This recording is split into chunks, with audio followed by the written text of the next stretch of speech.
বাংলাদেশ সীমান্তে নদীর কাছে রহস্যজনক গর্ত, কাছে যেতেই ঘুম উড়ে গেল বাসিন্দাদের। সীমান্তবর্তী এলাকায় ফের রহস্যময় সুড়ঙ্গের খোঁজ। নদীর কালভার্টে সুড়ঙ্গ তৈরির অভিযোগ বাংলাদেশিদের বিরুদ্ধে।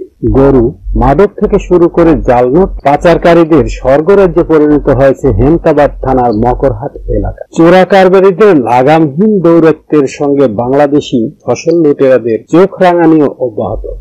আর এরই মাঝে বাংলাদেশের দিক থেকে বয়ে আসা কুলিক নদীর কালভার্ট দখল করা ও সুড়ঙ্গ তৈরি করার অভিযোগকে কেন্দ্র করে তীব্র উত্তেজনা ছড়িয়ে পড়েছে সীমান্তের দুই পারের গ্রামে। হেমতাবাদ থানার মকরহাট এলাকায় সীমান্তের ওপারে রয়েছে বাংলাদেশের ঠাকুরগাঁও, পীরগঞ্জ, হরিপুর এলাকা। সূত্রের খবর, এই ভৌগোলিক অবস্থানকে কাজে লাগিয়েই ওখানে সক্রিয় হয়ে উঠেছে বাংলাদেশি পাচারকারীরা।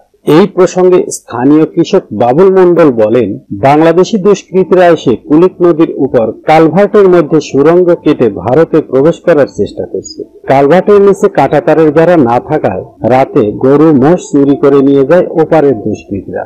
বাংলাদেশ সীমানা ঘেঁষা ভারতীয় জমিতে মরসরি শস্য চাষ করে পরিবার চালান ঝরু মোহাম্মদ। এদিন তিনি বলেন, বাংলাদেশের দুষ্কৃতীরা জমির ফসল চুরি করে নিয়ে যায়। জমিতে ধান পাকতে শুরু করলেই ওরা রাতের আধারে জমি থেকে ধান কেটে নিয়ে যায়। স্থানীয় বাসিন্দাদের অভিযোগ, বিজেপির প্রচ্ছন্ন মদতেই এমন ঘটনাগুলি ঘটছে।